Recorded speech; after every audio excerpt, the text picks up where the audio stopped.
We're live, baby. Saturday night.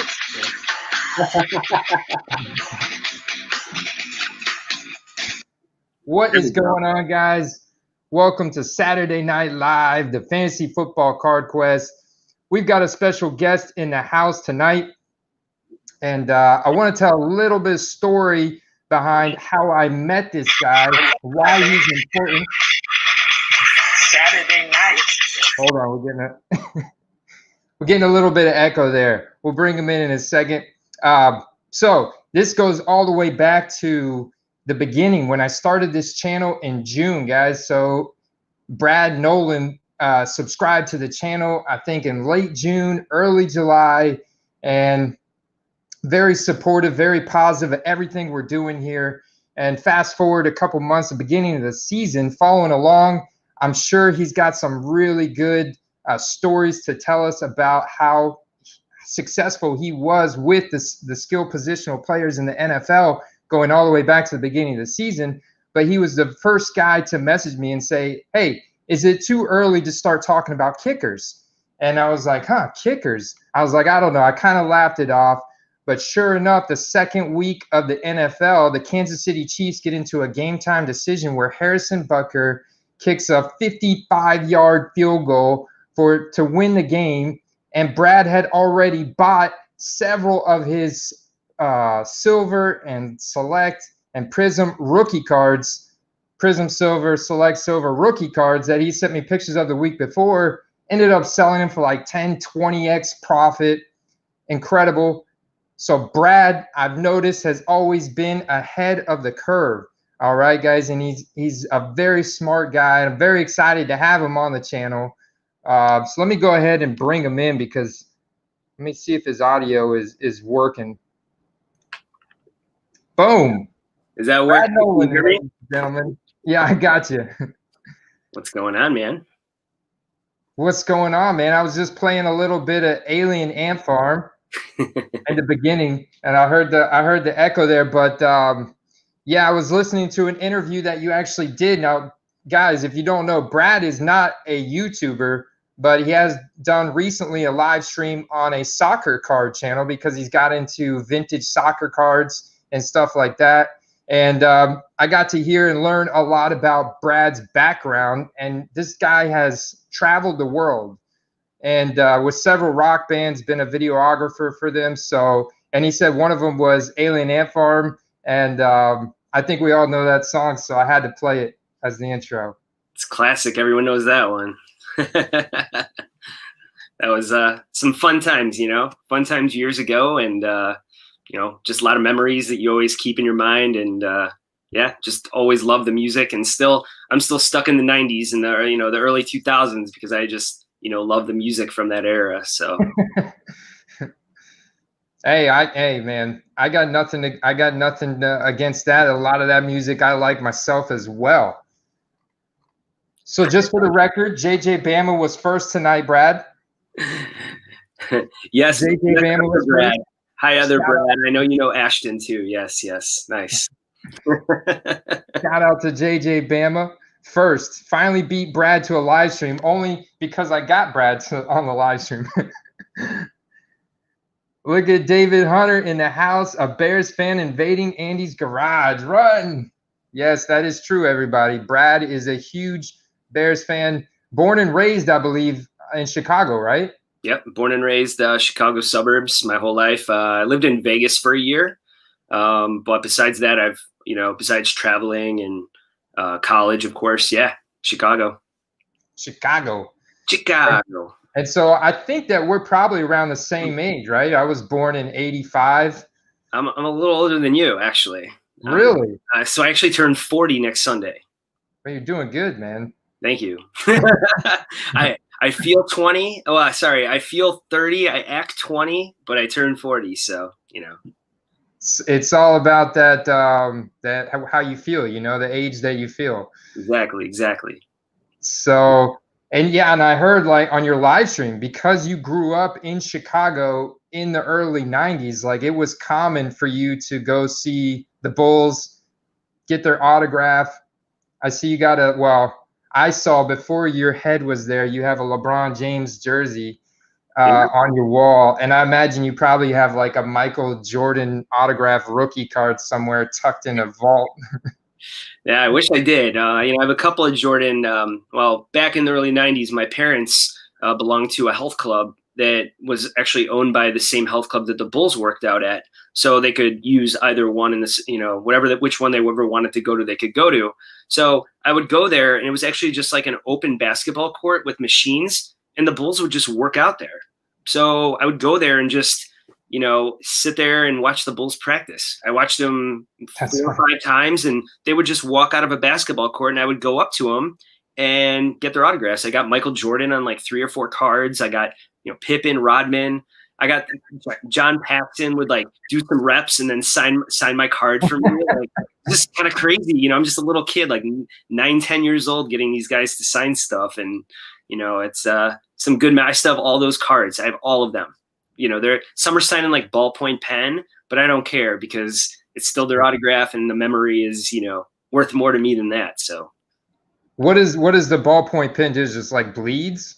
I mean, well, it like fades over time. So, okay. I mean, it doesn't look as good as like a Sharpie would, obviously, because, you know, Sharpie's thicker, but the ballpoint pen just kind of like faded a little bit over time, but you can still kind of see the autographs on them. So, have you got any of those graded?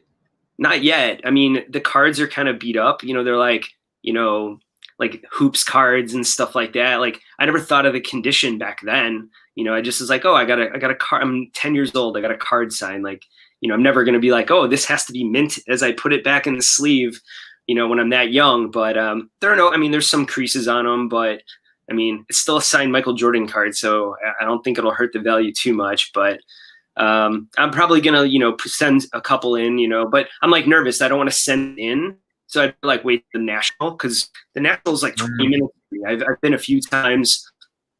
Really good experience if you like autographs, cards. It's just so much going on the whole time there. So I'll literally just bring them to PSA there and just wait till then. So that makes sense. So what inspired you to start investing in kickers before? I mean, I'm sure somebody was investing in trying to flip kickers, but you were the first person I ever heard to attempt that, and you were very successful there right before week 1. What brought that on, man? Yeah, so you know, I was just trying to be creative. I mean, if everyone's doing the same thing, you're going to get caught up in it all. So I just wanted to, you know, branch out and do different things. Like, you know, I bought up a bunch of like Jadeveon Clowney cards. I bought 18 of them for 10 cents each. I was like, well, Jadeveon Clowney, probably, you know, he was the first pick, right? He was the first pick that year. He was a #1 draft pick, Clowney. Yeah. What year was that? That was the Texans, right? When? I don't know. Was that the Reggie Bush year? Was it like Clowney then Reggie Bush?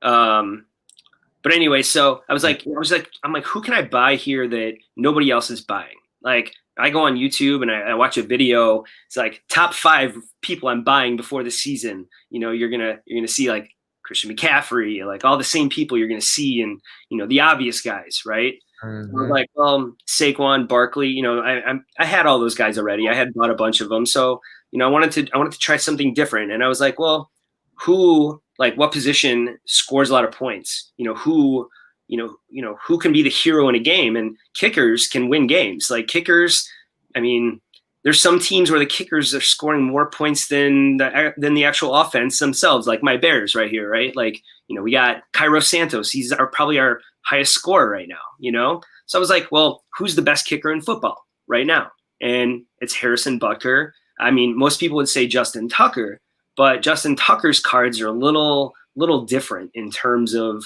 how hard they are to find, which I did look into Justin Tucker, and he's quite expensive already. So I was like, well, if Justin Tucker, you know, an autograph card of him is over $100, you know, and then a Harrison Butker card's $1, like, how does that make any sense? It didn't equal what it was to me. So I went on Beckett Marketplace. I bought a silver of Harrison Butker for $1. I went on eBay and I saw a red wave out of 49 of Bucker of that same select. It's his only main rookie. His select cards is only rookie. So I paid $20 for it. I was like, well, $20 is kind of a risk for a kicker. It's a numbered card, but there's a good chance the Chiefs could win the Super Bowl, or he'll have a moment. So I bought the card, and then that happened where he gets carried off the field. And I just listed it right away, and that thing sold immediately. So I was like, well, all right, I got this silver for $1. Who knows? And I put it up for $30. It had it had a dent on the back. And I even put, this is dented on the back.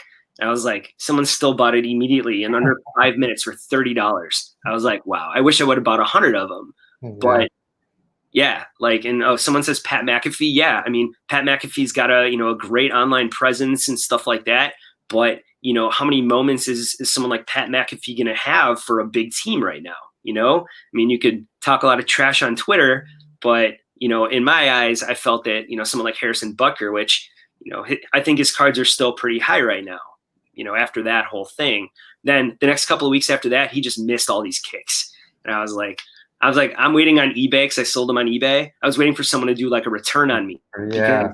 Because, he's missing these kicks, and guy spends $100 on a card of them, and so I was a little worried about that.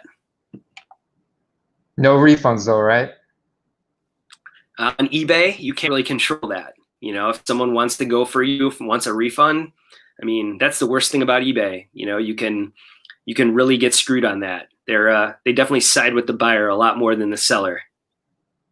Yeah, we got to start sending those emails over to Scott at Starstock. Tell them they need to list kickers. Hey, if people will buy it, that's all that they want. They just, they want their commission, and they can grow their business. And they got soccer, and I'm curious how they're going to grow that.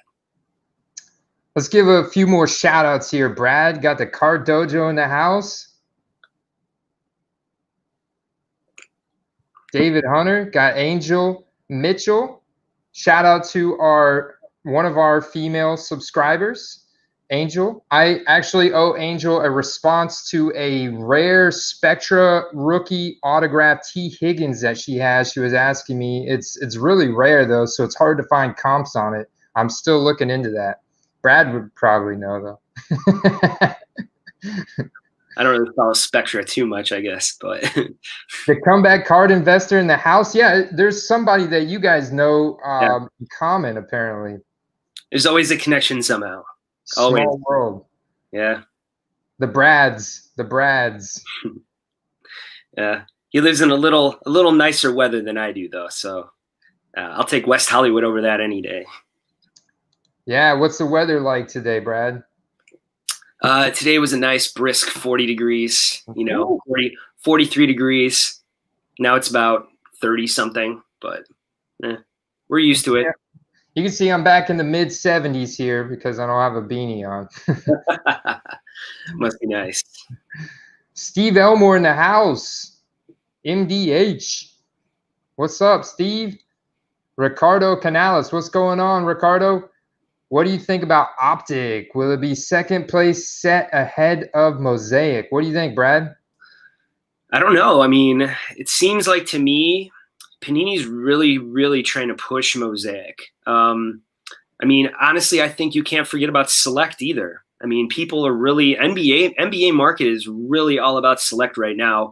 And if that happens in NBA, it's going to push over in other sports too. I mean, when you have a hobby only product, it's rare, and you're not going to have people camping out at Targets and Walmarts for it.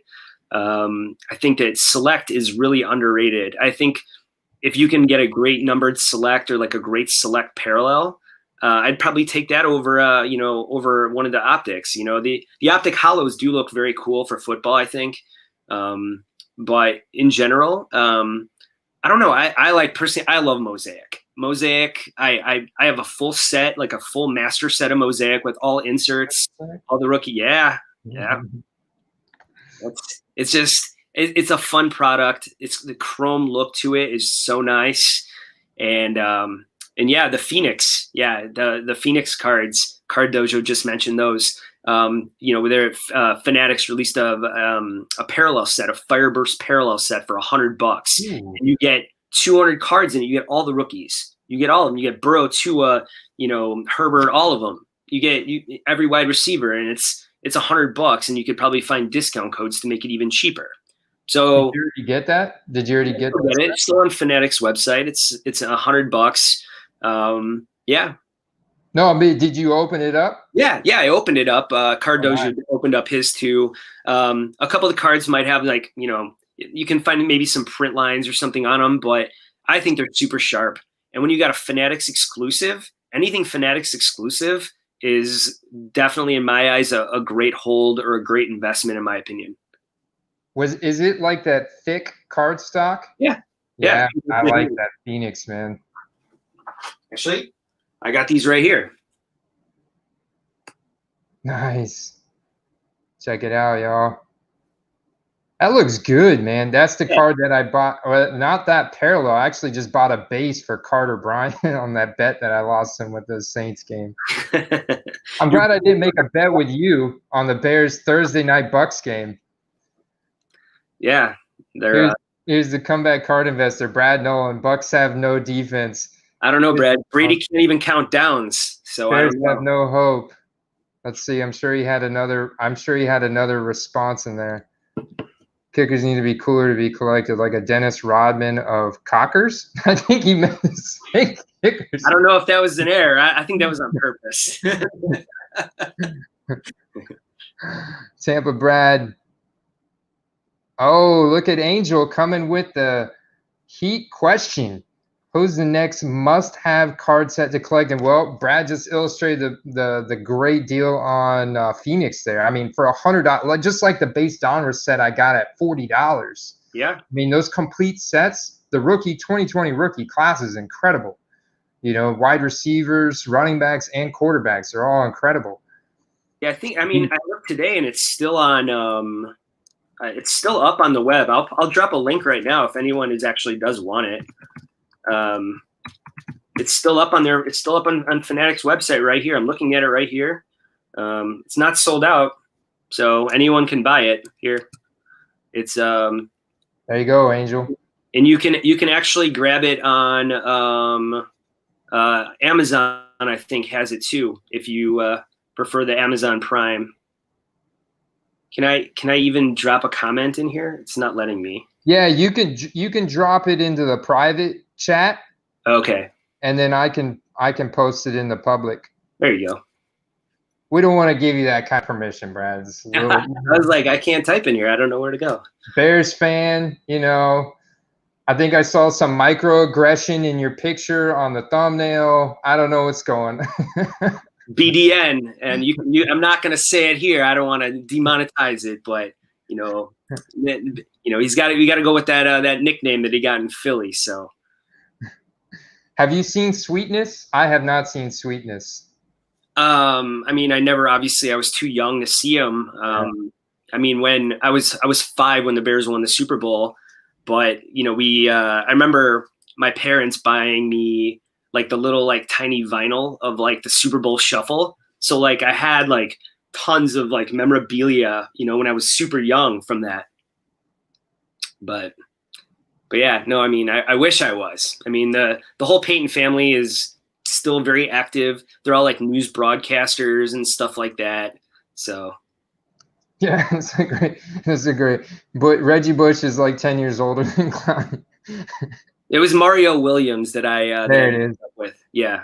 David Hunter, another one of our incredibly smart subscribers. David actually wrote an article that was published on Jeff Wilson's Sports Card Investor website. It was a very insightful article. I saw that on the Discord. I saw it and I looked at it. I was like, oh, I wonder if this has to be the same David Hunter that. So. Good evening, Ziggy. No, welcome. What's up, Ziggy? Ziggy will be live on the Quest here Tuesday night. Looking forward to it.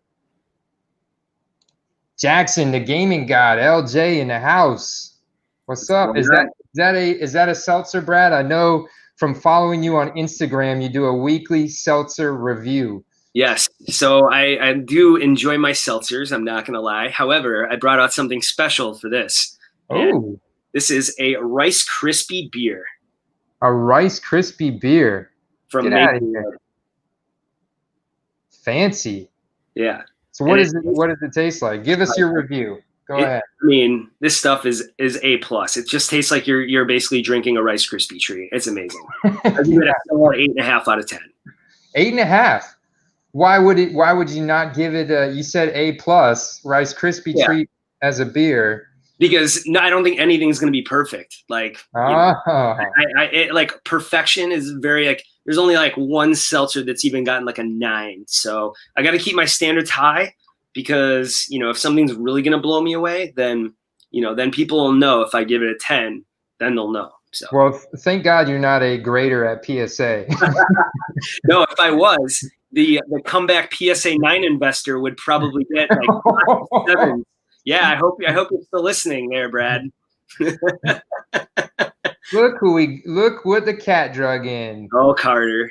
Carter the Power Bryant from his LSU team won today, so I'm sure he's a couple beers in celebrating. I think that was one of their only wins this year. I don't know. The Gators game, I was going to make another bet with him because I'm technically, if I had to pick a college team, it would be the Gators. That goes back to my childhood. My parents forced us to pick between the Seminoles and the Gators, so I picked the Gators. But yeah, that game got postponed due to COVID. So yeah, I think Florida State. I saw that. It's going to be hard. I'm curious as it gets more into the winter about NFL games. I'm just curious what's going to happen. Yeah. So Carter, I don't know if I mentioned this to Carter, but I got these boxes of Mosaic here from Brad. I purchased them from him at retail prices. He's a good man. And purchased these from him, and I've been holding them. I was going to rip them with Carter on here live, but because Brad's on here live first, Carter, we're gonna rip a box tonight, brother. We're gonna rip at least one. I might peer pressure you for both. I'm not gonna lie. I am drinking some wine. I know this is a mason jar and it looks like it could be grape juice or something else, but this is actually Cabernet in here. Nice. I'm just not fancy with a wine glass. Hey, it's a delivery device. Gets from point A to point B. Yeah, Ricardo says this is so different now than in the 80s. The internet allows for the fringe bet on other players. Without the ability to sell into hype at the moment, you would have to wait on card shows. Yeah, I couldn't imagine because I went to a lot of card shows as a kid in the early 90s. There was internet was around then, but I didn't have access to it. It was like a new technology, brand new at the time.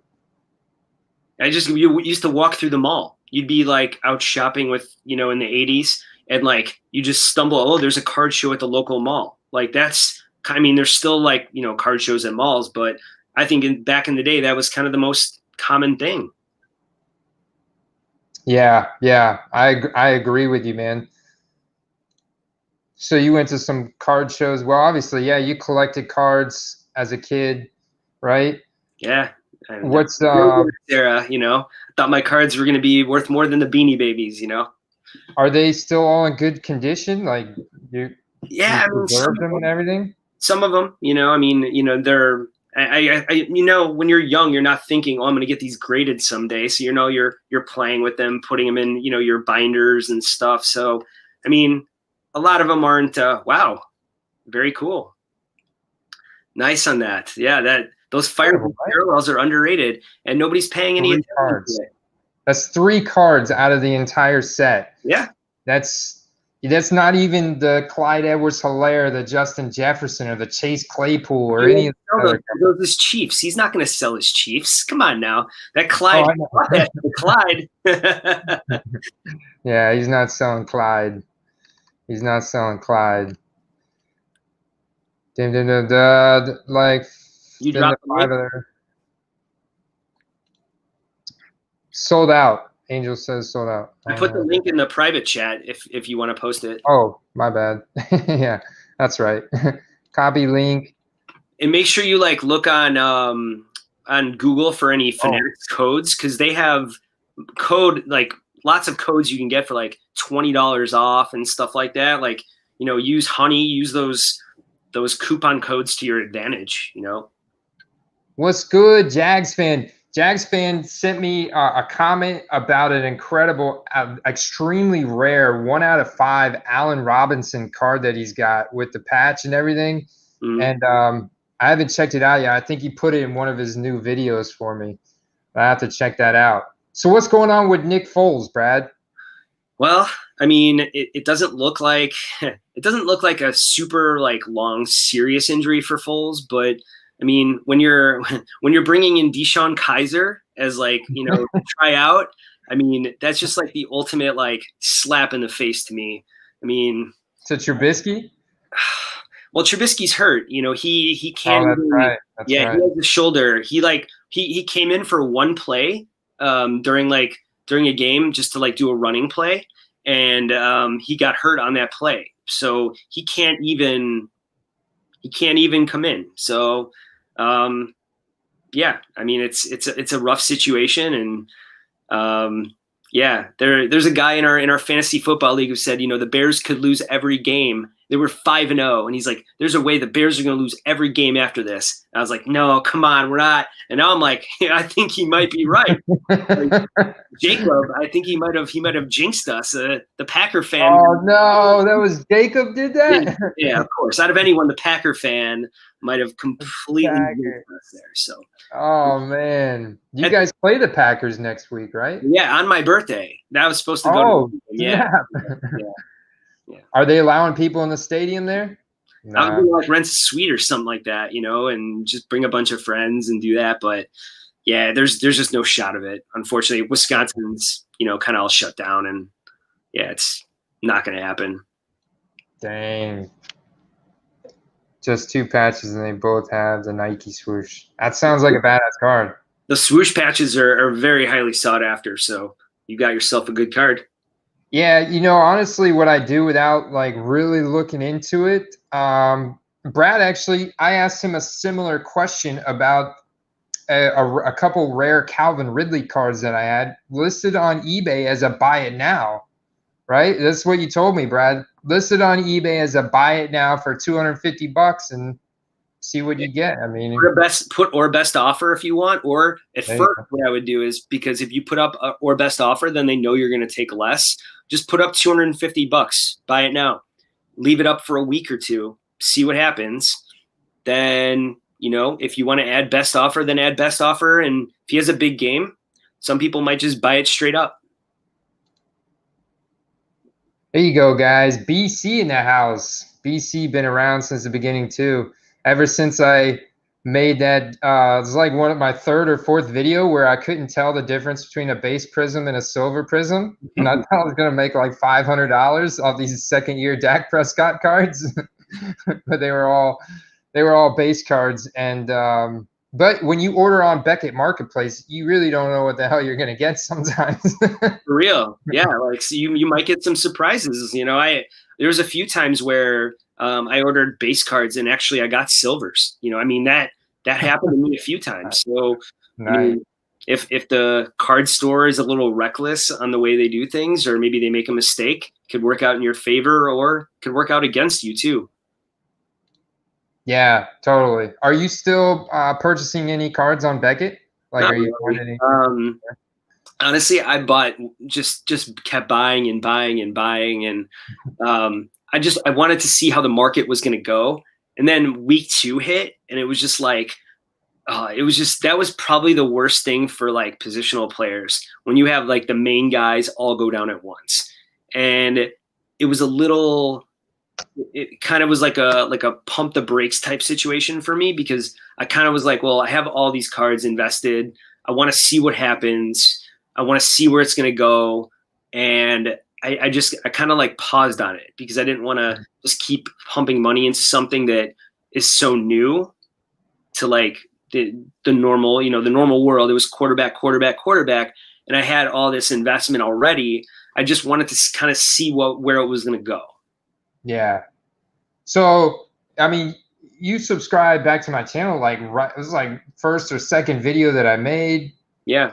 It was awesome. Thank you, man. You've been a great supporter. And so were you able to capitalize on the skill position players before the beginning of the season?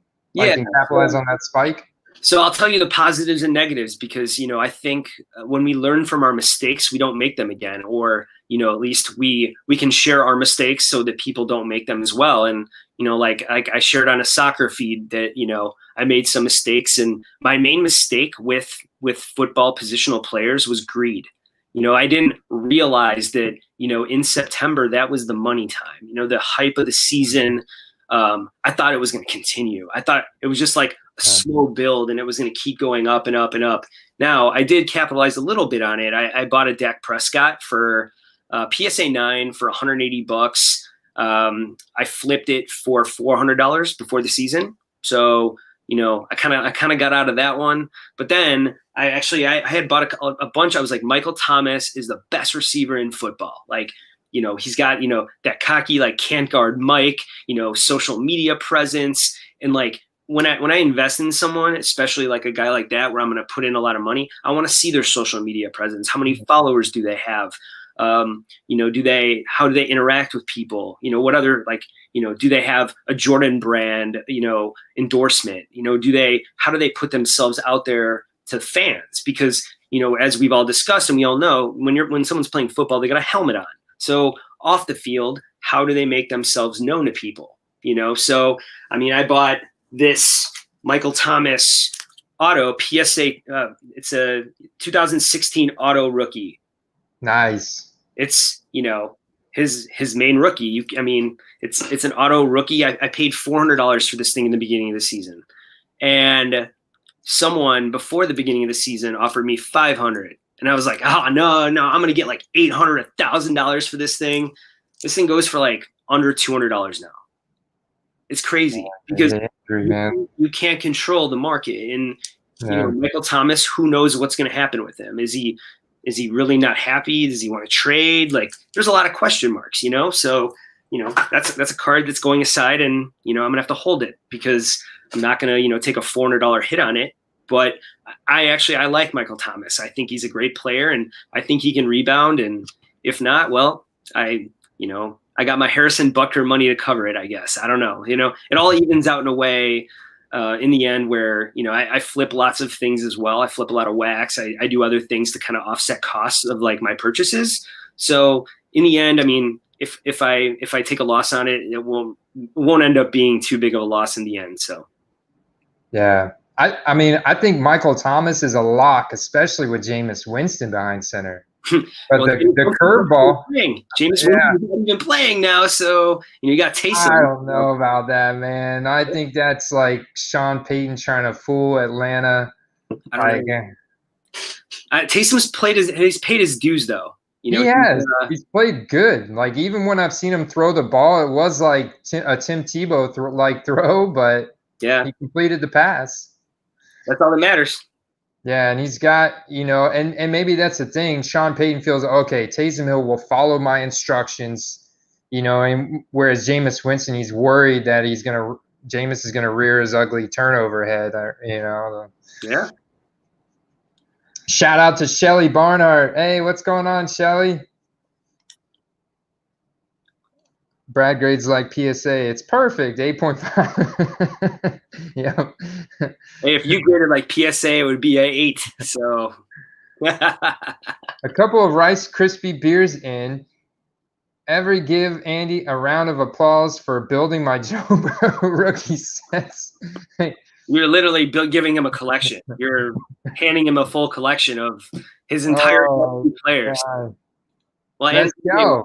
Oh, look, Carter says rip them both, Brad. Let's do it, man. I'm all about it. I'm so curious. Bobby Witt, no-hitter, and his cars were mad hyped as a result. Yeah, a legit wine glass. I still have a large storage box of them. I got the teeny beanie babies from McDonald's, and I got the regular ones. So I bought in the hype, thinking they were going to make Really? too. Oh yeah. Bears should trade for Sam Darnold or Jameis Winston. Well, Darnold can't stay on the field. He's not healthy. What good is that? We already have enough not healthy quarterbacks, so that's not going to work. So Cardojo pulled a bunch of Kaiser, so he's wanting Kaiser to go. Mahomes, I'm a Bears fan. I've never heard of Mahomes. Does Phoenix set above have random parallels or Yeah, have? it's a full set of Firebursts. So you're going to get a whole parallel set, 200 cards, all parallels. Got sports cards in the house? What's going on, man? Maybe do a future collaboration with him. I think he's a newer YouTube channel. Welcome. Good luck. Yeah. Hope to see some good content, you know? Yeah, Brad likes the good content. Oh yeah, I think so. Cardojo said, "What do you think of Taysom at tight end this week?" Let's go. Shelley says, "Let's go Falcons." I have Jared Cook in one of my fantasy leagues, so I hope Taysom doesn't do anything tight end. I'd start Taysom at tight end all day, every day. Easy secondary in a lineup. Yeah, that's interesting. So he's showing up as a tight end. I mean, man does it all. Might as well see him on special teams while he's at it.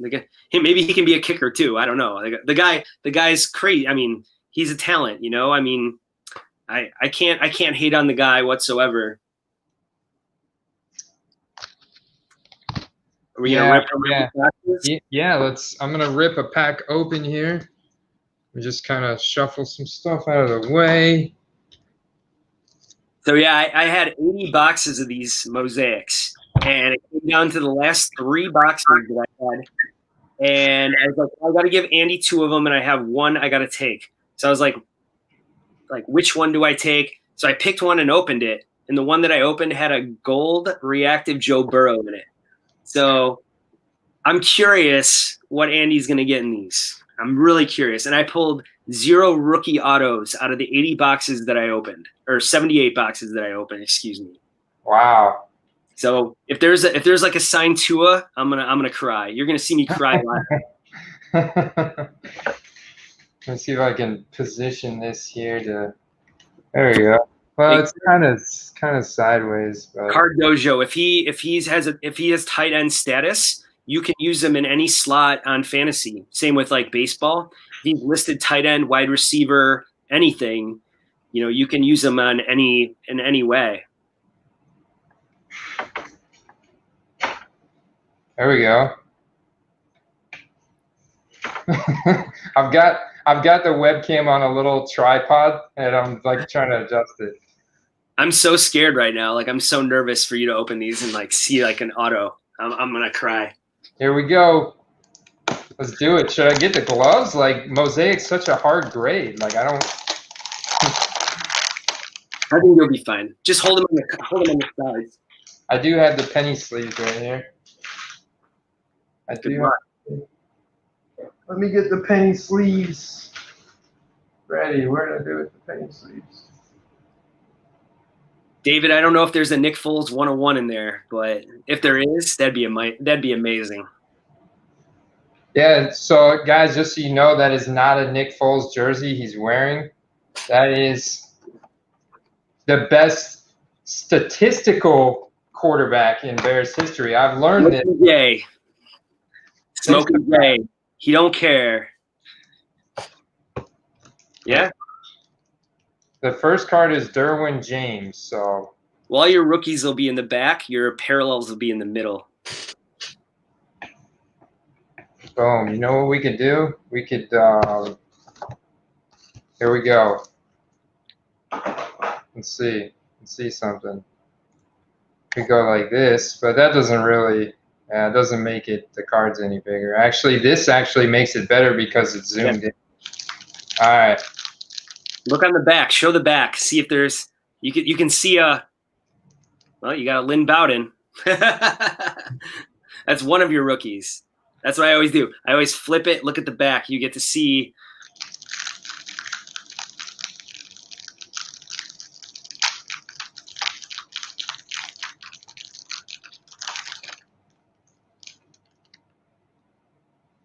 kind of, all right. I saw some parallels or something in here. Good luck. Derwin James. Oh, got the bust. Jerome Bettis. Adam Thielen. Still getting around. Bobby Wagner. Man, that game Thursday night I was close, man. It was actually really close, but Russell Wilson was solid. Yeah. He's solid. He made a comeback. He was due for the comeback too. Yeah, it was a good game. I mean, I don't think anyone solidified themselves as like the MVP from the game, but No. I felt it was just a good game, you know. There's potential though. Like if I was really actually worried about Kyler Murray because he obviously tweaked his shoulder early on in the game, and I was like, oh shit. Yeah, it's good to be okay. So yeah, Larry Fitz, John Elway, Earl Thomas III, Zach Ertz. Oh man, this is part of your fantasy football team name. So guys, Brad is 16-4 in our fantasy league. Now I know you're saying 16-4, but we have an extra matchup every week against the league median, and oh, it's a Devin Duvernay. I can see it already.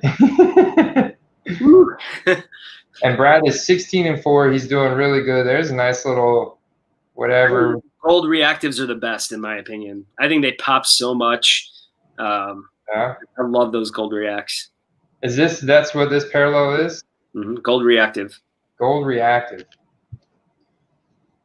Brad is 16-4, and his team name is My Ball Zach Ertz.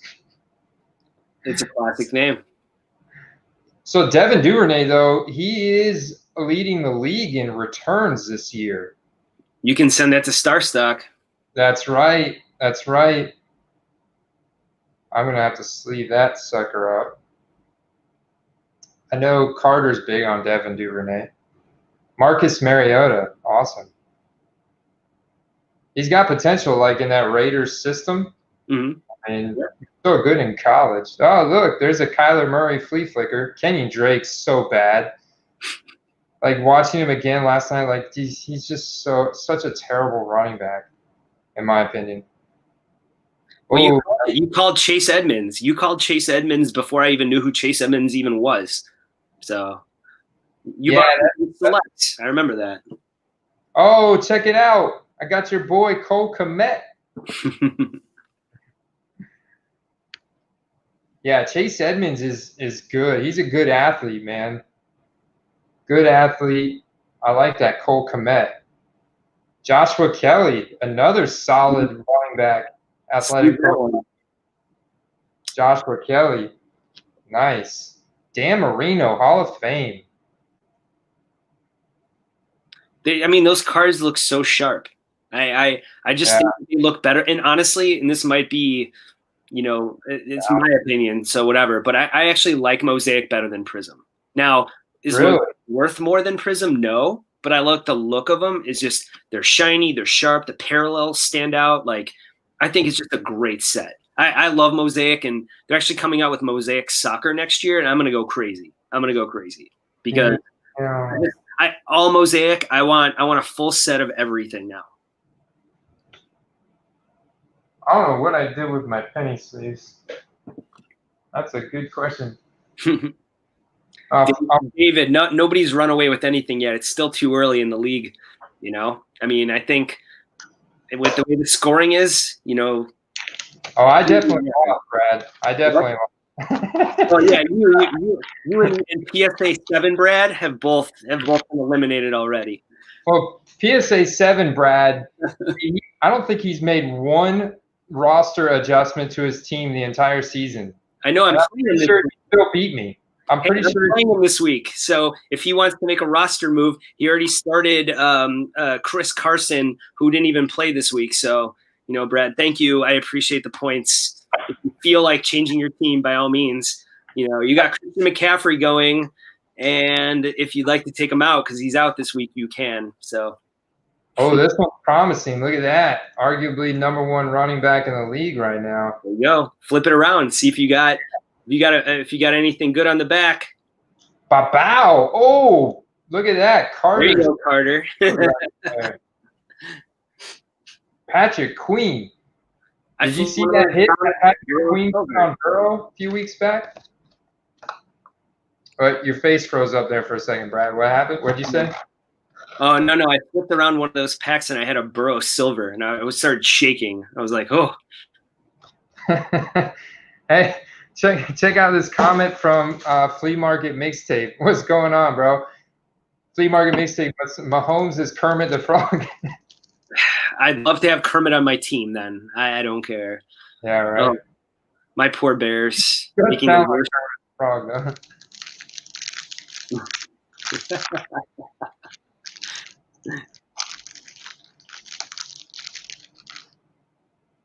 Oh, David Hunter's with you. Mosaics, one of the pieces I think look better raw than actually. Really, that's a good point. I like the look of Mosaics too, and how they put the little geometrical patterns in the background. I mean, one bad problem with Mosaic with slabbing is if you look close on them, you'll see dimples on the front. They're very, very delicate. They're easy to scratch, and you have to like microfiber them before, if you do send them in a PSA. You have to really like look at them very good. Like my Burrow on the back had some like cutting issues, so I sold it for $300.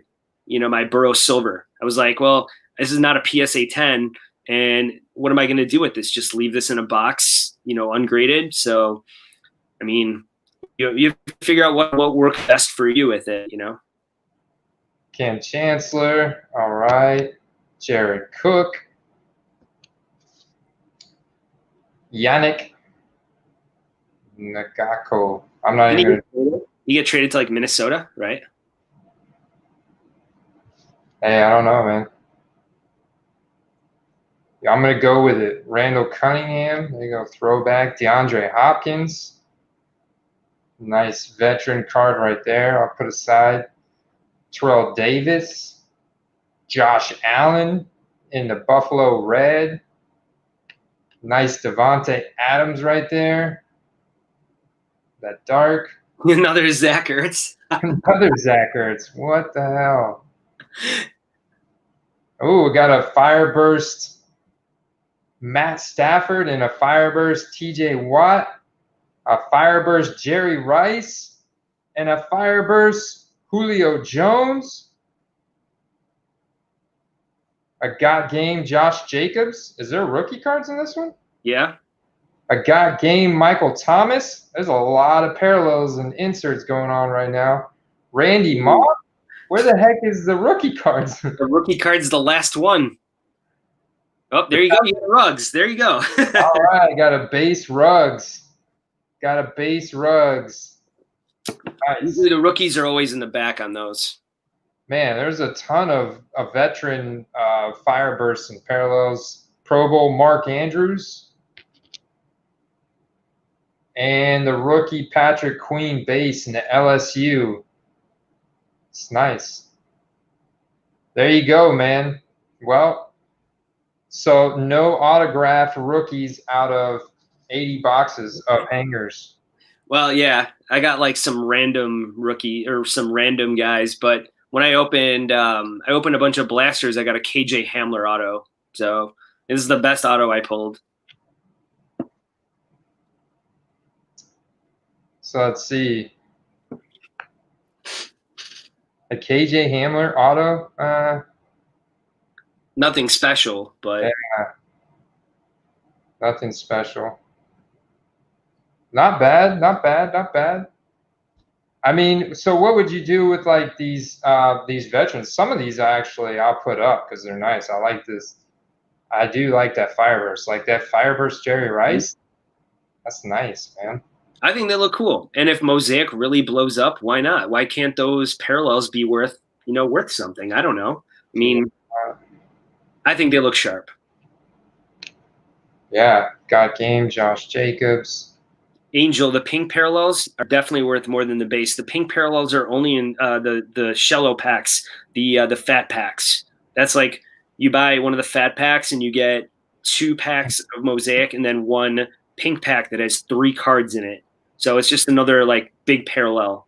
But like, you know, if you get like, for example, if you get like a Clyde Edwards that's like one of these golds, it's going to be more team colors, and like Card Dojo like really wanted a lot of those, you know, those because it was Chiefs colors. So like a Jalen Rigor, if you get a green parallel of Jalen Rigor, then it's the Eagles colors. So it can depend on the price can kind of depend on if like the team, like a green Tua parallel is going to, you know, be Dolphins colors. So people really want that. So just something to consider if you're trying to pull a specific high end parallel. And the greens and the silver mosaics can be in any pack. So those are, you know, scattered about. But like the gold reactives are only in Target blaster or Target hanger boxes, and then Walmart has orange reactive that don't pop as well as those. Orange reactive, nice. Mm-hmm. So Brad, let me ask you, what, you know, you've been ahead of the curve with the kickers. I know you're into some vintage soccer right now, vintage football. What do you think is next for the football, the NFL football card market? I'm curious to get your thoughts on that. Well, with Prism coming out, I mean, Prism kind of already did come out. And I think that that's going to be, I think we're going to really find out. We're really going to find out I mean, a lot of these rookies and stuff like that, like right now, moving forward, I think that these rookie quarterbacks are still going to be the hot thing. Unfortunately, I think that we still are a little bits of ways of a lot of these positional players from really like consistently catching on and, you know, getting to the tier of quarterbacks is more or less where you know, I'm kind of headed with that. And it's unfortunate because a lot of these players, it's so fun to collect them. You know, we play fantasy football. You know, who doesn't want to root for their fantasy football team and get cards of them? Like we all, you know, if they were more valuable, of course. But, you know, I think if you're going to do something like that, I think focusing on it from like a collecting aspect is kind of better in that sense, because they're so cheap already that if those players do catch on eventually, then, you know, you're going to have them. You're going to have them. You can grade them, and you'll have them cheap. Even before the beginning of the year, an Aaron Rodgers rookie card was like $150. You know, Aaron Rodgers, you know, 2005 tops for $150 for PSA 10. Now the thing's like $500. So check out the off season with football and see where it's at. I mean, right now baseball's off season is here, and you know, you could buy like Vlad Jr. and all these guys for pennies. You know, you could, you know, Fernando Tatis, all these guys. Like, you have to use the off season to your advantage, and I think that's something that will play a better factor. You know, and then like we saw this year, before the season starts, you know, sell the hype.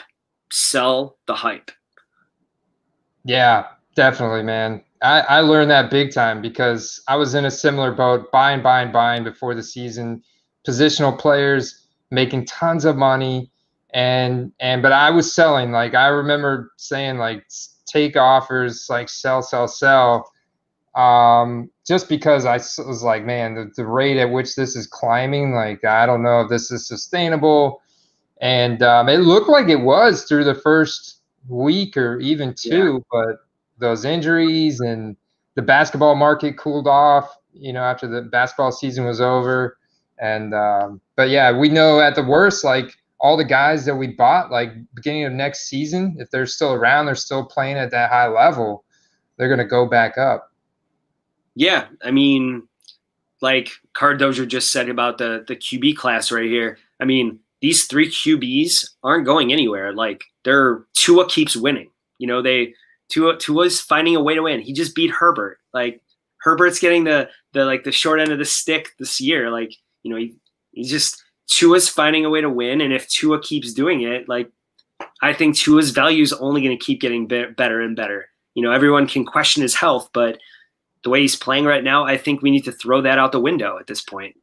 Yeah, I'm with you, man. I've been buying some Tuas as well. I was selling Tuas as well, but I increased my price on Star Stock. Absolutely, absolutely. As far as Carter's question right here, Prism NFL has been quite weird already. So Fans Edge randomly earlier this week decided to release blasters. It was 10 per order. You could order as many as you want. It was just out of the blue random. The way to do this and the way you're going to get retail and the way you're going to get it for retail is by following Twitter accounts that tweet about it. I mean, that's one of the best ways that I could suggest it for anyone. Getting it in stores is going to be a nightmare for a lot of people, especially when you got Panini doing first off the line boxes for $2,000. Right now they're on Panini's website. They're going to be $2,000 for one box of first off the line for Prism. So when you're already setting the market that high, you're already saying that these rookie cards are going to be like ginormously, just so expensive. So I bought 10 blaster boxes of the Prism when they came out, and then yesterday, Fans Edge decided to release Fanatics exclusive mega boxes too. So those went really quick. They were gone in like 2 to 3 minutes. The stock level was 8,000 boxes that they released. I found that out through someone. And they were gone in like 3-4 minutes. They were gone immediately. I grabbed 10 of those, which I was lucky to do. So, I mean, I have Prism coming, and I'm going to rip every single box of it. Like, I love it. I want it.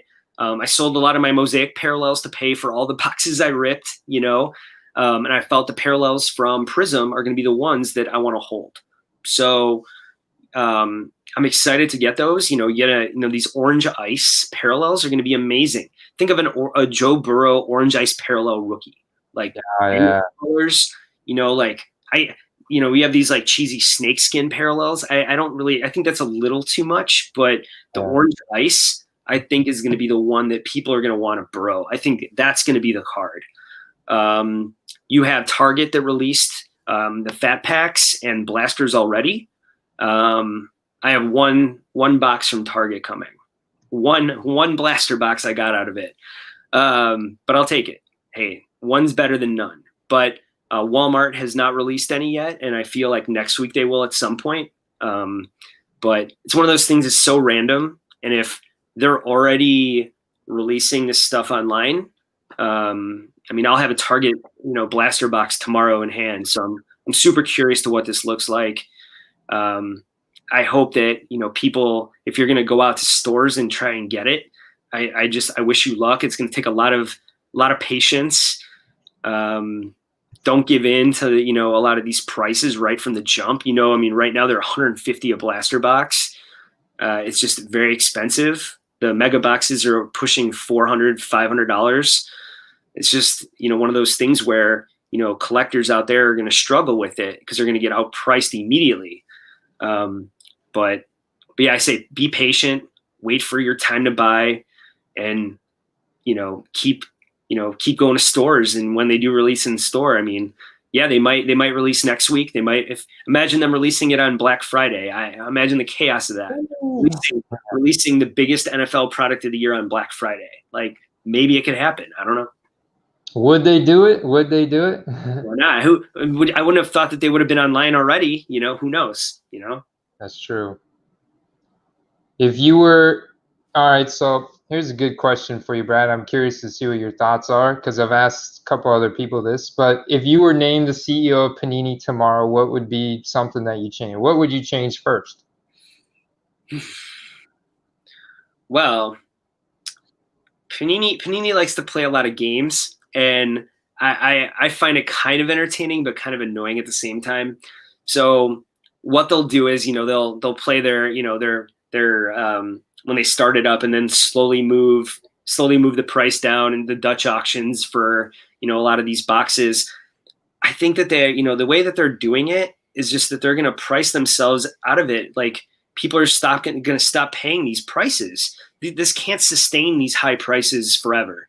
Like they need to come down to earth and let people get stuff for like a normal cost. You know, they need to like at least give people a shot for retail.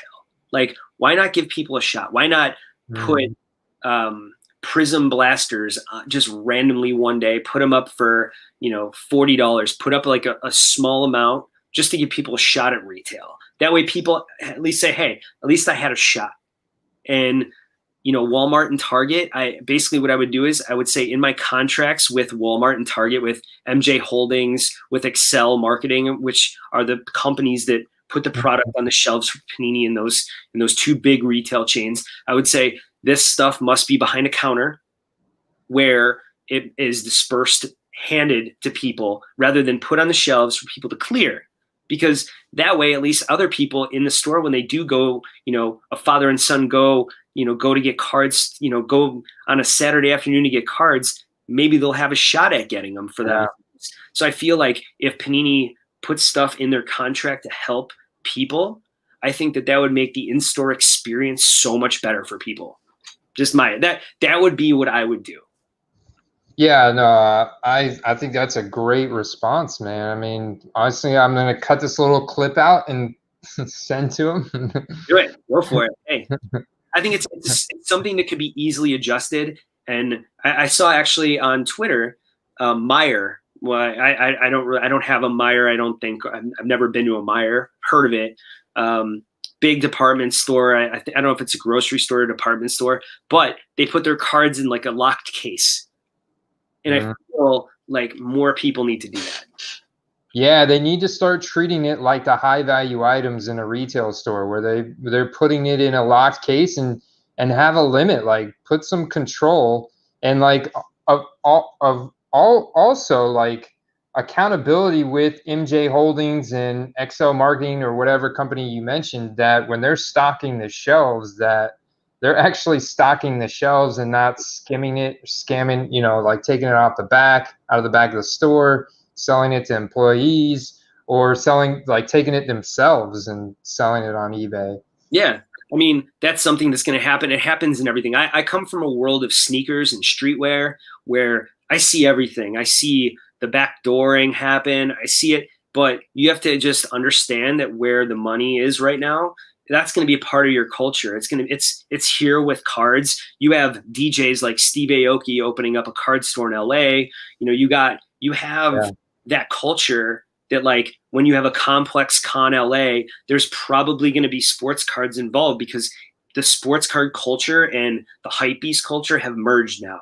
So not only are you competing with other collectors, you're competing with a whole culture of people that are used to waiting overnight for sneakers, and that's nothing for them. You're used to people camping out. So why do you think you see these lines at Target and Walmart of people sitting there for hours with fold-up chairs? Because it's something that's second nature to people that are from that type of culture. You know, the flipping culture is never going to go away. There will always be a supply and demand culture in any, you know, even back in the early days, people were flipping bread to get cotton or whatever. It's been around forever. And that's something that people can complain about, but they have to adjust themselves and find a way to make it work for themselves. And as far as online releases, I wish you all luck. It's one of those things where you have to find a way. I mean, you want my advice online, how to get product? Buy a bot. That's my advice to you. Like, you want to get online, you want to feast online, buy a bot. Like, there's no other way. There's nothing else that will get you that product for retail cost. You're competing against so much automation that the normal human has no shot. So. Yeah, just massing quantities of people trying to get that product without a bot. And then I'm sure there's a lot of people that have bots that are also trying to get that product. So it's like you're competing against all of those and all those people. Like, that is a challenge. To answer Shelly's question on this, fantasy football is extra tough this year with COVID. And I feel like COVID itself has lessened players' off-season conditioning, you know. And I think I was talking to you, Brad, about this. If we had a preseason, it would have actually been better for the sports card market. Hype through the roof. Yeah. These guys, you'd see more of the rookies. The conditioning would have been better. I don't think week 2 would have happened with all these injuries and everything like that. If we had a preseason, I think we could have avoided all that completely. But you know what? 2020 is 2020, and these teams and us as fans have to deal with that. It sucks, but we have to adjust to it. And Major League Baseball had a lot more problems, I felt, than football. I feel like football has done a better job than baseball did.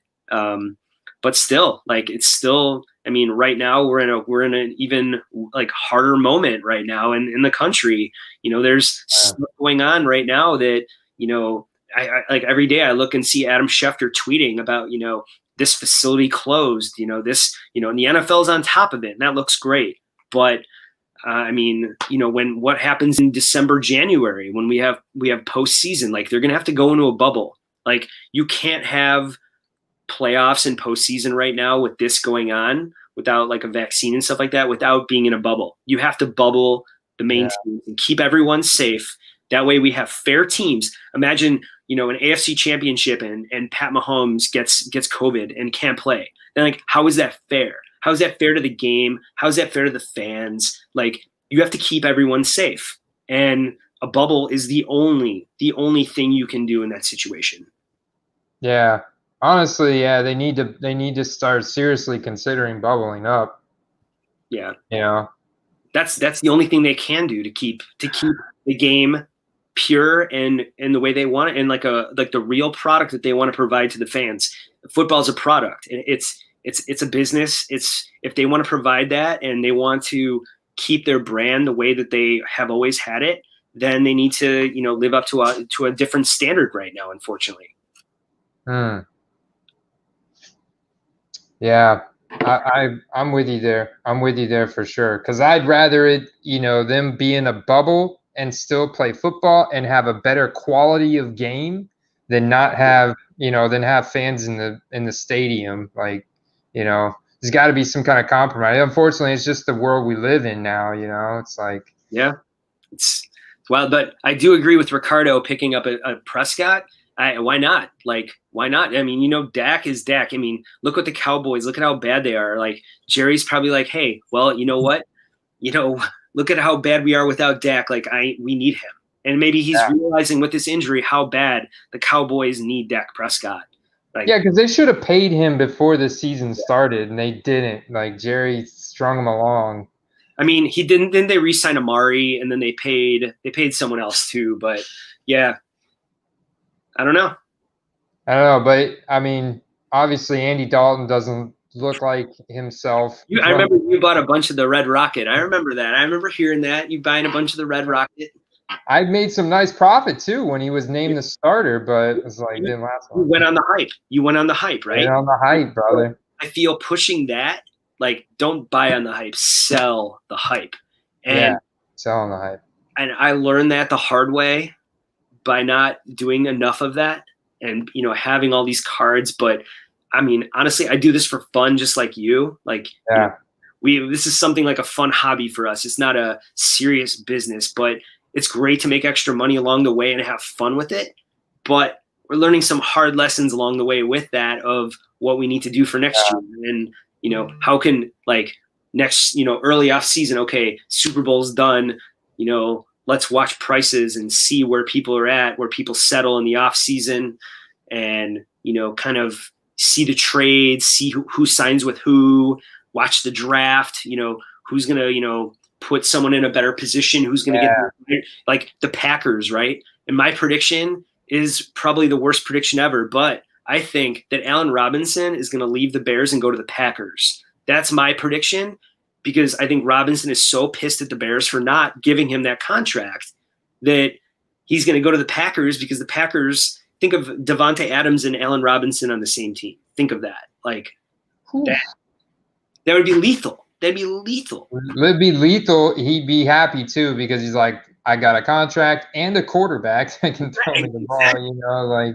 He goes from from Blake Bortles to Mitch Trubisky to Nick Foles to Aaron Rodgers. Think about that. But somebody needs to help A-Rob with his social media presence, because didn't he like delete the Bears from his friends? Like he deleted them as a friend before. I mean, like, I was like, funny though. And don't get me wrong, like I'm a USC Trojans fan, so like I watched him at Cal. You know, I watched Rodgers for a long time, and then of course, like he's not like see, like the difference between him and like Jay Cutler. Like Rodgers is not like a likable dude. People are like Rodgers is just super arrogant in his ways, but he backs up his numbers. Like he said he's like, yeah, my worst season is, you only wish my worst season would be like your best season. He said that in an interview, and it's hilarious, but he's proving he's an MVP candidate. He's with only one really good wide receiver too. I mean, the guy's got almost a 40% target share, highest in the league, Devontae Adams. It's crazy. I mean, if Aaron Jones actually stayed healthy, honestly, I think the Packers probably will go to the Super Bowl. It's unfortunate because I don't want to see that. Like, I want anyone to beat the Packers. I'm a Bears fan, and I'm a fan of whoever plays the Packers. That's just how I was raised and how I'll always look at football. But I'm also a football fan, and I know I respectfully hate Aaron Rodgers. Respectfully hate Aaron Rodgers. Same with Brett Favre. Respectfully hated him. Respected how good he is, but I hate him at the same time, Like, just yeah. Yeah, I mean, that's kind of like how I view Cam Newton, and now he's with the Patriots, so it's not as bad. Now it's more like comical watching them trying to fit, build an offense around him, and it's still not work out. Yeah. Patriots had no weapons though. Like, even with Brady can't do that. What is Brady going to do with nobody to throw to? They had no receivers. They still don't. I think Julian Edelman's still out, and he's kind of a frail old man at this point. He can't stay on the field. So, yeah, he's in a better situation now. Obviously, your Bucks look good, but the Bucks have definitely had their on and off moments. So I'm curious. Roller coaster, man. Yeah, that's kind of with any sport. A team's going to have their good games and then their really bad games, but. I hope for your sake that Arians doesn't keep talking about Brady in like the media. I feel like he needs to just talk to Brady and, behind the scenes like Belichick did, because you don't want Brady to get irritated by that, because if he does, then, he's on a 1-year contract, right? Yeah. So you don't want him to like not enjoy, like not want to be there, because he could go anywhere, I'll give him a Bears jersey if he wants a Bears 12. Like, have that. Like, but that's what I'm saying though. Like, you don't want your coach to like, talk about him in the media. Like Belichick never did that. So yeah, that's true, man. That's true. That'd be the only thing I could see that I see wrong with the Bucks in that sense. Like, keep things in house and don't point fingers in the media. Like. Yeah. I'm with you, man. Couple more shout outs. I got some more questions for you, as long as you got some more Rice Krispie beer. Seltzer ready after this. Oh, nice.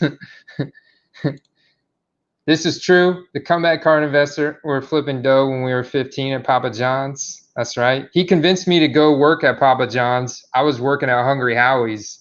I was making like, it was like $4.25 an hour. He's like, dude, come work at Papa John's. They'll pay you $5.15. I was like, sign me up. And that garlic sauce is awesome. I'll give it that. I'll give it that. He's like, by the way, I need a ride to work. That doesn't shock me. After watching enough of his videos, that does not shock me at all. Oh yeah, he finds a way to pinch a penny. That's for sure. That's why he's got a lot of them now. But he needs a couple more, Mr. PA7 investor. Yeah, I know. You watched his latest video? I think I was crying during it of laughter. Yeah, it was bad. That's Maplewood. Maplewood. Carter said they paid Zeke, paid Amari, paid Smith, linebacker, paid LSU, Lyle Collins, everybody but Dak. Are you talking DeAndre Ayton on the Suns? I mean, when CP3 signed with the Suns, Ayton, Cameron Johnson, all these guys went up, and then today Jay Crowder. Yeah, like I mean, you're kind of behind that on DeAndre Ayton. I mean, after the Suns' performance in the bubble, I mean, everybody was kind of high on them, you know, Devin Booker and all them. So I would pause on that, wait and see if he starts slow, prices dip, then buy. Oh, Ricardo. Sounds like he's in Chicago. Is this one of your friends, Brad? No, I don't know him, but he could be. Hi, Ricardo. What's your favorite Bears moment or memory? My favorite Bears memory. I mean, I did go to the NFC Championship game against the Saints, where we clinched to go to to play the Colts. I went to 9 games that season. I flew out to Boston to go to Bears Patriots, where Brady pump faked Urlacher and he went the wrong way, and we lost by a Rex Grossman interception.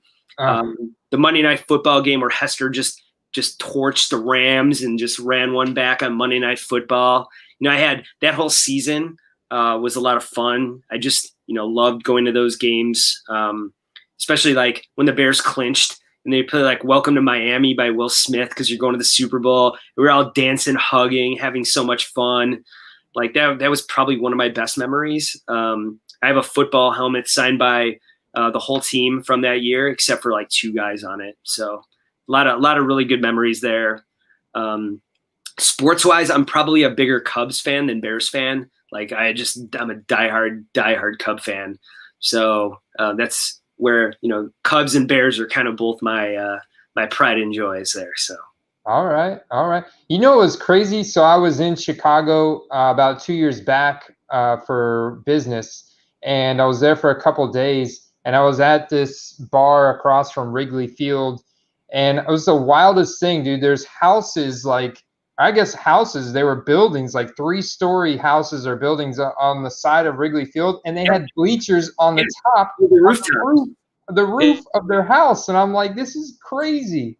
So those are actually now owned by the Cubs. They used to be owned by people. People live there, year round. But the Cubs bought all of them over the last couple of years. They bought out the rooftop owners. So you'd basically go online, spend $150, and you could go up on the rooftop, and it's all you can eat, all you can drink, and you just watch the game and party. And people do it for like corporate events, for birthdays, for whatever. You just bachelor parties. You just go up there and you just drink and party. And Wrigleyville's a great time. And I'm sure you're probably at Sports Corner if you were right on Waveland. Yeah.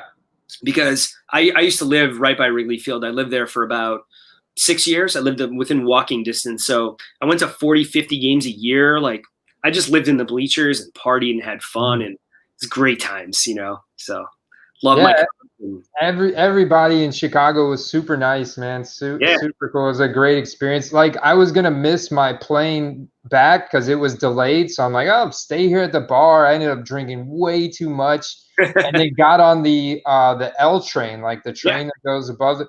And I went way past the stop, and I was freaking out. But there was these people on the train that helped me out, like got me to the thing, and then I literally ran from there through the airport. Was the last they were calling my name in the airport as I'm running through, and I barely made the plane. Well, if it was Midway, it was easy. If it was O'Hare, then it could be a little trickier. Because it was O'Hare. Ooh, yeah, that's bad. That's a little bigger of an airport. Midway is so easy. And I was at Wrigley Field, like right across the street, and we were like bar hopping. And the guy I was with, I mean, dude, drank way more than I ever needed to, but that was like normal for him, and I was trying to hang with him and just have a good time. And then my flight got delayed. I'm like, oh, it's good. Let's order another one. Wrigley's so much fun. That's where, so like if you live in Chicago and you like go to college, So after you're done with college, then you move to Wrigleyville, and like it's like moving to like another like college town because you're just partying there and all the bars and stuff like that. So I followed that trend, and I had a lot of fun, and it's a good time. It's a good time. Jim Mint 10 in the house. We are the Bears. Shuffling crew, shuffling down, doing it for you. Is that like a slogan? That's the Super Bowl shuffle. That's the good old 1985 Bears right there. Do you have any Mike Ditka cards? I don't, but I do have a photo somewhere of him. There's a photo of Mike Ditka like flicking the camera off. I got it signed like, "You're my number one fan." That's how Ditka signs it. "You're my number one fan, Mike Ditka." So that's like one of like a really cool Bears autograph. I mean, I have a Urlacher 16 by 20. I have a Forte 16 by 20. A lot of my autographs are. I have a Kobe. I have the LeBron that's right there. I have the Chris Bryant right there. I have a bunch of stuff. I have a Chicago Cubs 2016 everything. That team, I went all out. I just bought everything I could of the 2016 Cubs because just one of the teams I've been waiting for my whole life. Besides, I mean, the Bulls teams were great, when you're young, but I was so young. So like you don't understand as much, like I guess in that sense of like the greatness that you're watching. But I felt like The Last Dance really opened a lot of people's eyes. Yeah, that was a great show, man. They did a good job on that. So Sammy Sosa was one of the great Cubs, right? But he's got an asterisk next to his name, doesn't he? Yeah, I mean, he had a cork bat incident that kind of it was against the Rays that kind of shot a little doubt over him. The Cubs organization doesn't really talk to him at all. And every time I go to the Cubs conventions, the fan conventions, every year we ask the ownership, like, it's time to bring Sammy back. It's time to bring Sammy back. And, Sammy says he's open to like, kind of putting together, like a, like mending the wounds with Sammy or with the Cubs. But he left the Cubs in like a really, really bad way. Like his last game, just like in the middle of an inning, he just left the stadium. He just went in the locker room, just packed his stuff and just left in the middle of a game.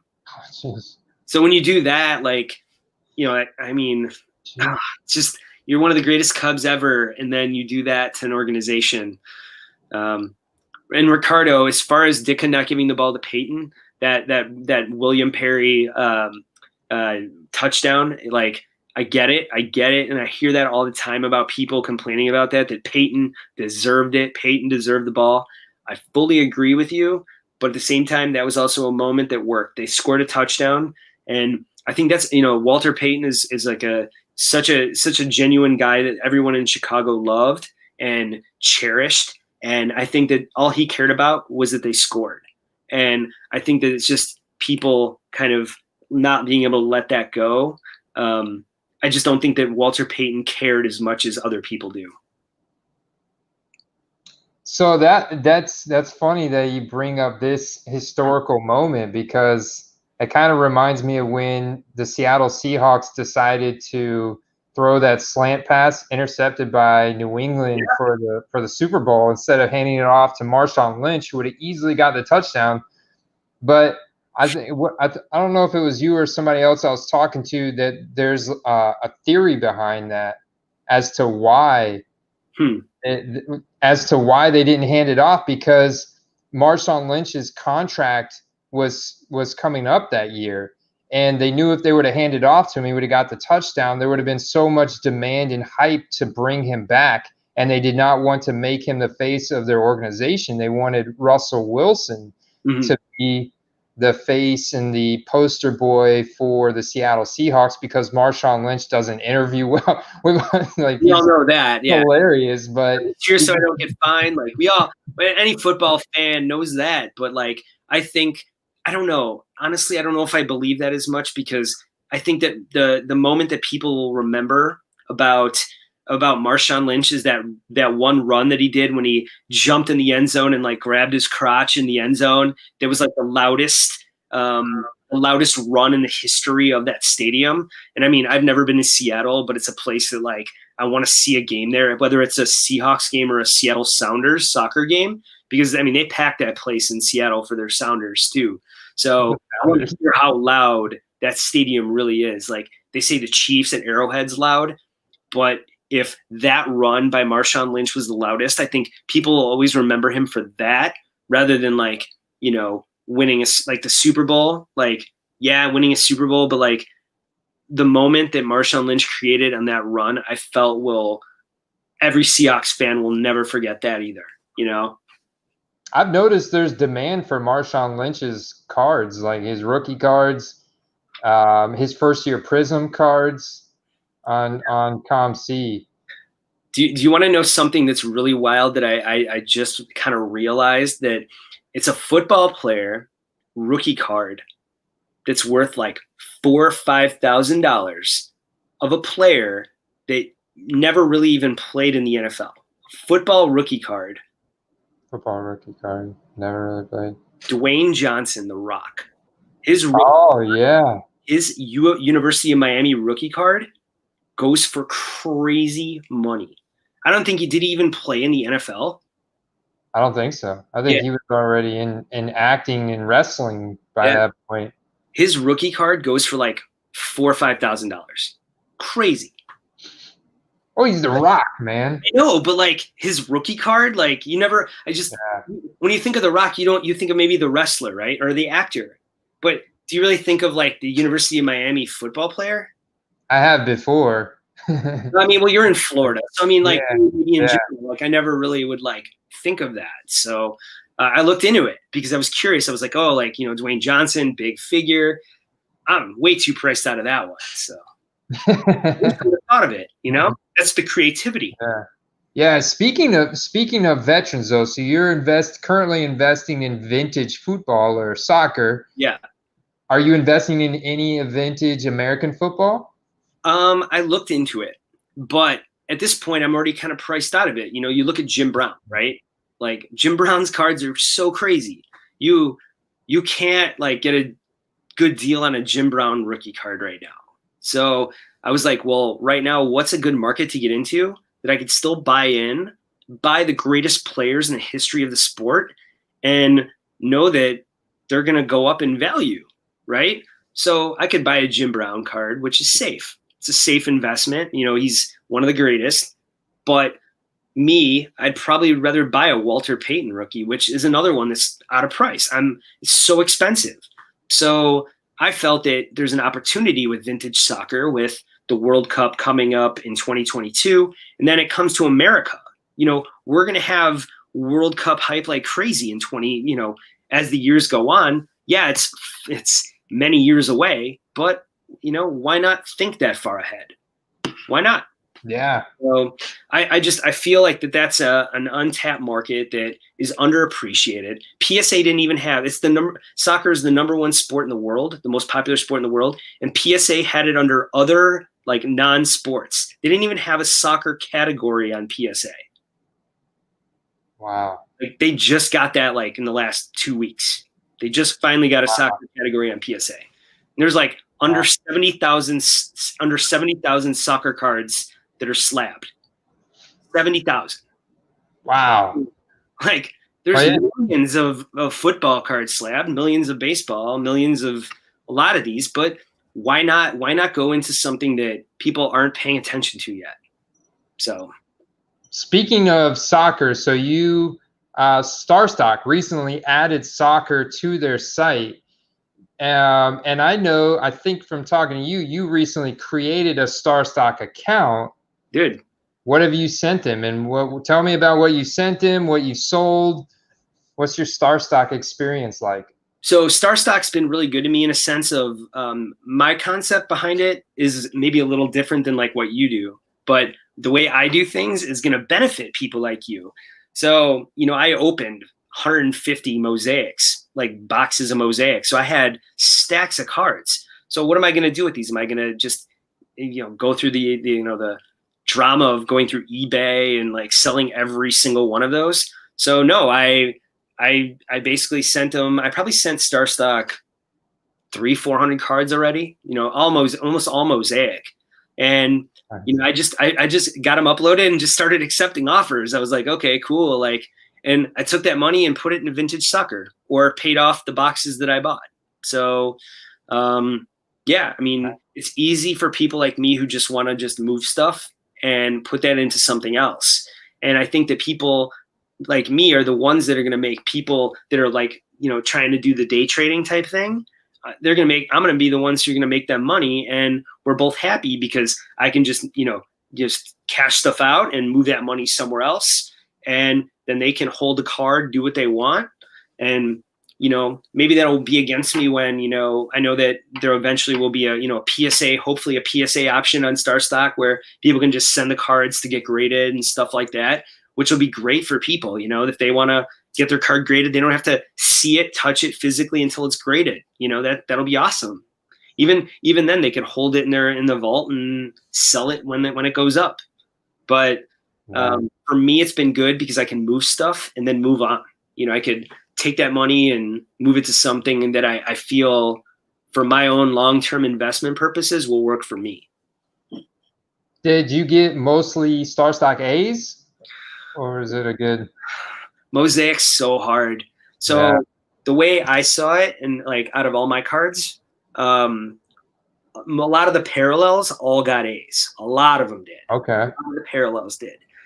But when you have the chrome on it, it's so much easier for them to see any type of dimple, any type of, anything on it. Like they can see it on the base. So I feel like you're going to make more money off. I still have like CD Lamb parallels, all this stuff up on StarStock right now. But I mean, I'm not in a rush to sell like a StarStock A of CD Lamb. I'm not like, in a rush for that. But I'll compare prices on eBay and kind of see where they're at. But a lot of people on StarStock kind of just totally lowball. And I'm like, all right, like you're going to lowball, like at least give me a fair lowball. But yeah, that's it. I've noticed every time I give a fair lowball, like I undercut them by 20%. Yeah. I get accepted. Like people accept my offers, but I see so many where people are just offering like, 25% of the listing price or 50% of the listing price. And it's like, the market has corrected itself from the beginning of the season. You don't have to do that anymore. You're not going to get accepted, but yeah, like there's like a lot of them that are like 15 cents, 20 cents. And I'm like, what am I going to like, am I going to like go to like cash this out to go play video games? Like what? Like, come on, like give me like put up a couple of dollars here or something like, like 15 cents. I don't know. I think that, as StarStock grows their platform, I think that'll improve because there'll be more people bidding and stuff like that. But I see a couple comments here about other vintage football guys like Roger Staubach and Terry Bradshaw. I'm priced out of them. They're so expensive. You think Terry Bradshaw's still on TV. He has a presence. It's like in basketball, Shaquille O'Neal rookie cards. They're expensive because he still has a presence. Growing up, I was like, oh, I got the Fleer Ultra Shaquille O'Neal rookie, the main rookie. Well, it turns out his main rookie is the Beam Team card that doesn't even have a rookie card logo on it. So you don't know 20 years later what the rookie card's going to be. Well, yeah, and I heard a comment that you made on the soccer channel that they're just like printing veterans with rookie card logo. How the hell can they get away with that? Well, that's Panini, right? Panini's doing that, right? No, Topps is, and Topps UK has a set for soccer called the Lost Rookies. So it's cards that they should have made back then that they didn't. So now that they're doing like a week, you have a week to order them, and then they have autographed ones. They had that right now. It's Lionel Messi, right? So you could have bought a Messi. I had it in my cart, but I was like, no, it was a Messi rookie autographed, and it was 300 euro. And I was like, well, what can I do with this 300 euro? Like, it was like all in my head. I'm like, I could put this into, all these old time players and stuff like that. This is not a real rookie. This is like a reprint rookie. But the problem with soccer is they never like really utilized the rookie card logo until recently. Like probably the most recent that they really used it was stadium club, soccer stadium club in 2016. You have like Marcus Rashford, Kevin De Bruyne, a couple of these guys like Belgium and English players that are really good. So if you're going to go back and you're going to like take that rookie card logo and abuse it, Panini did the same thing. Panini took, I'm reading this that he put about the Rock's rookie card here. About, PSA 9 for $4,000. Jeez, crazy. Panini released a soccer set recently. It's called just the Select Euros, and they have a guy in there with a rookie card logo that's 30 years old that's played for 4 other teams. Like, how is that a rookie? You know, how can you slap a rookie card logo on these soccer guys when you're not determining, like, you know, these guys have stickers that are years older than them. Like, that's their rookie card, you know? So soccer rookies are so hard to deal with. And I have lots of Pro Line cards in my junk. Yeah, lots of Bo Jacksons. Like, you need a Pro Line card? I got plenty of those for you. You made this point because I had that autographed Calvin Ridley 2018, and for whatever reason they did not put a rookie card logo. You're like, is that a rookie? I'm like, yeah, I'm pretty sure it is. But I looked, yeah, it's a rookie card, but for whatever reason they didn't put the rookie card. That drives me nuts when they don't put the rookie card logo on the front of it. I feel like that degrades the value of the card. It should be across the board. You know, if that's his rookie year, that should be used across the board. Why mess with it? Why, you know, if it's an insert card, if it's a base card, if it's an auto, it should all have that designation of this is their rookie card year. You know, I mean, it's Topps is just kind of messing up in that sense. And, you know, I hope that they figure out a way of, you know, not continuing to do that. Have you looked at buying anything on StarStock, or has it been purely sell? Just sell. I mean, I use it as another means of moving stuff to buy. I can't buy vintage soccer on StarStock. They have like the youngest, you know, the earliest soccer cards they have are like, I don't know, 2017, 2018, and they're all like optic and prism cards and stuff like that. And that's just not something that, I mean, I have plenty of those already, so I'm not really kind of in the market for those. But I mean, if I saw a really good deal on, like, you know, some NBA stuff, maybe I would do it. But yeah, I haven't really found much on there that really has appealed to me as far as purchasing. Actually, I did purchase one card when I first found StarStock. I bought a Deontay Johnson RPA for it was $15, and I had $10 free. From like the sign up coupon. Holy crap! I got it for $5, but it's not really worth anything. It's like a Panini certified RPA. What?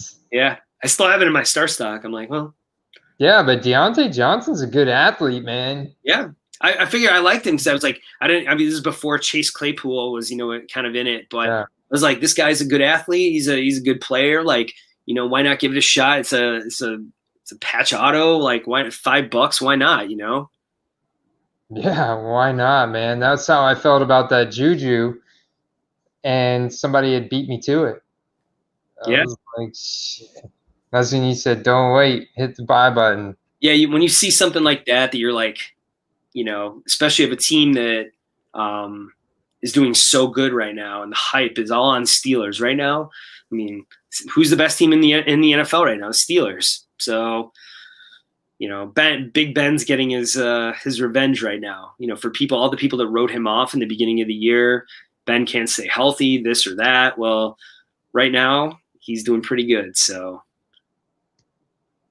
undefeated. Yep. Yeah, it's gonna be real interesting these next few weeks. That's why I think these next few weeks are so pivotal for MVP and playoff, man. It's a big games. Big games. Absolutely. It'll be fun. And I know my Bears can't lose this week because we have a bye. So I'm kind of happy about that.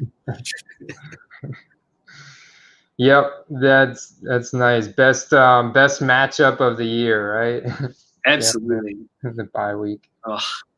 And then the Packers. So yeah, if they find a way to beat the Packers on my 40th birthday, I will be so happy.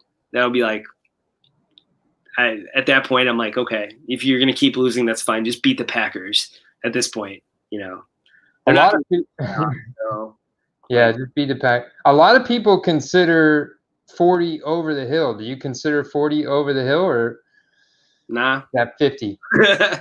I don't. I mean, I still have fun, and I've had a lot of fun time. I just got engaged in July. I don't really feel that way. I still can go out. Well, not right now, but normally I'd still go out and have fun with my friends. I lived in Vegas for a year, so I can probably pretty much out party anyone that's watching this right now. So hey, it's not about being old. It's about having fun in your life and enjoying your life and just having fun. Right on, man. Congrats, by the way, man, on your engagement. That's awesome. Appreciate that. Appreciate that. Topps 92, 93 Shaq Gold year does not have rookie logo. 98, 99 Chrome Basketball does not have rookie logo. Vince and Dirk don't remember when the company started using a logo. They should have never not used a logo. Yeah. One of my favorite things from the early 90s was the rated rookie. Yeah, rated rookie was big, obviously mostly in baseball, but like Fleer Ultra had like the little like all-star, like all rookie team and stuff like that. So I mean they kind of still use the word rookie, if back in those days if you had that like, the upper deck, like the draft pick cards and stuff like that. So, you did have designated rookie cards before that, that RC logo. All right, Brad, before we let you get out of here and we call it a night, give us a bold prediction for the rest of the NFL season. Okay. I'll say, can I just predict like the AFC and NFC championships? Okay. All right. I'm going to go, unfortunately, I think Seattle will beat your Bucks to go to the NFC championship. So I think it'll be Seattle versus the Packers. I think the Packers will beat Seattle. Ooh. And I think that, yeah, I mean, I think, unfortunately, I think that Aaron Rodgers might end up winning, be Aaron Rodgers versus Mahomes for the MVP. I mean, Mahomes' numbers are ridiculous. Like you can't ignore Mahomes' numbers right now. It's absolutely insane. Which doesn't reflect his rookie prices. They're still low. Like they're still compared to the offseason, which is crazy to me. Still expensive, but much lower than what they were at the beginning of the season. Yeah, I could see the Steelers continuing on, and it'd be Steelers versus the Chiefs. I see the Chiefs beating the Steelers. I mean, I just think the Chiefs are just the most rounded team. Chiefs Packers. I say Chiefs winning 45-30 over the Packers. Nice. And MVP, season-long MVP? Unfortunately, I'll probably pick. I think I want Mahomes to win it, but I think that Aaron Rodgers, Aaron Rodgers probably will win MVP. Wow, they do have a much easier match schedule the rest of the year. Like the Packers' schedule in general this year has not been hard. I know they play the Bears 2 more times, so yeah, that's part of the schedule. So you guys haven't played the Packers at all yet. Oh, snap. That's right. Yeah, you guys play them next week. Yeah, we play them next week. And then, I mean, Minnesota's not that great. The Vikings aren't anything special. So, in their own division, they have the Bears are just kind of destructed. So, I mean, we have no offense. Man. How are we gonna outscore Aaron Rodgers with no offense? So, I don't know. You guys need a quarterback, man. We've needed a quarterback our entire franchise history. So I don't know. We need probably a new ownership before that'll happen, unfortunately. Yeah. I saw someone comment on the 2021 draft picks who you thought would go 1.1. I don't know. I think I talked to Carter. There's a few. I can't remember their names right now, though. Yeah, I mean, I don't know. I mean, right now it's a New York battle for Trevor Lawrence, so we'll see where he goes. And Yeah, true, yeah. I mean, fortunately, you guys didn't tank quick enough. No, man. We'd still mess it up. Trevor Lawrence would be there, and we'd choose some dude from some random team that we like, some random college we'd never heard of, because that's who the Bears are, unfortunately. Well, I appreciate you joining me, Brad, on the quest, man. All your support and your friendship and your advice. You're a good man. I appreciate it, man. Like, it's been fun learning and, seeing all the work you put in those sheets that, you send out to everyone. And, it's been fun to learn along the way. You're not always going to, make that money on some of these guys, but, hey, it's all about having fun and learning and figuring out what works for you, so it's been fun. We'll see what happens, especially in the off season. Looking forward to seeing, where you go with your channel and, where you go with your content is, who you're looking at and stuff like that. It's always, you provide enough statistics on why you believe in this person. And, I like that. I like the information. So, thank you for all your hard work as well. Connor with Brad, the OG. Well, I'm going to keep putting it in, man, sharing my experiences, and hopefully you guys can learn from what I don't do right all the time, and you guys can benefit from what I do right.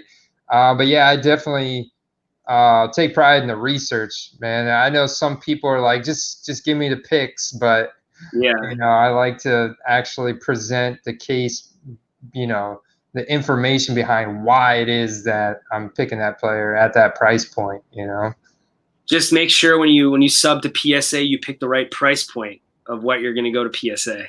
Yeah, I won't make that mistake. Brad, I just sent mine in for $50. I know it's $50, so at least one Brad got it right. So at least one Brad got it right. I gotta help you, man. He gives you enough crap. I gotta throw one back at him. So he does give me enough crap. Yeah. No, oh, good stuff, Brad. All right, guys. Well, we will see you soon. Like I said, Tuesday night, I'll be having Ziggy No Sports Card Daily live on the channel here. That'll be another fun episode. That guy's been in the industry for so long, and he's probably got like 5,000 cards on Star Stock and ComC. So I'm really looking forward to picking his brain. And yeah, man, awesome, good stuff, man. Yeah, Ziggy's a good guy. I'm gonna check that out and see where his head's at. Yes, sir. Yes, sir. Deal. All right, you guys. Well, y'all have a good night. Enjoy the games tomorrow. You went full Jay Cutler mode. Peace. Yeah.